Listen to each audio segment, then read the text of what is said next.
আসসালামু আলাইকুম।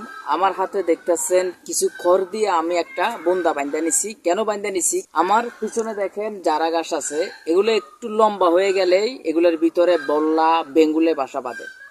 তো আমি এগুলা বড় করার কারণ হচ্ছে আমার এক বড় আফু এগুলা নিব, উনি কাটিং হিসাবে নিয়ে যাইয়া ওনার জমিতে লাগাইবো, এই জন্য আমি একটু বড় করে কাটিং রাখছিলাম।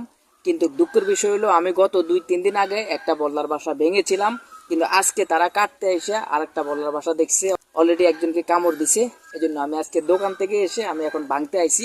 তো আপনারা যারা যারা জারা গাছ কাটবেন অবশ্যই জারা গাছের ভিতরে আপনারা ভালো করে দেখে শুনে কাটবেন, কারণ এগুলোর ভিতরে বেঙ্গুল আর বল্লা বাসা বাঁধে। তো আপনারা দেখতে থাকুন আমি কিভাবে ফুরি। আমি মুখে কিছু বাদি নাই, কারণ বাসাটা একটু ছোট। যদি আপনারা বড় বাসা ভাঙতে যান আপনারা মুখের ভিতরে গামছা পেঁচিয়ে নেবেন।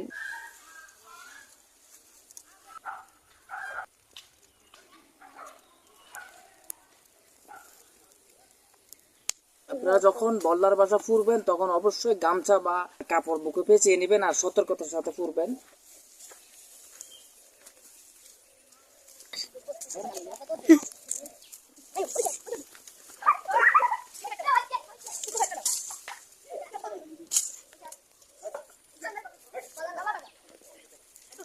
তো আমরা অবশেষে আলহামদুলিল্লাহ ভেঙে ফেলেছি বল্লার বাসাটা। বাসা হয়তো ছোট, কিন্তু এটার ভিতরে প্রায় 30টা বল্লা ছিল। যখন এগুলো কামড় দেয় বেশিরভাগে চুলে মুখে এগুলোর মধ্যে বেশি কামড় দেয়, তখন মুখগুলো ফুলে যায়, প্রচুর পরিমাণে ব্যথা করে।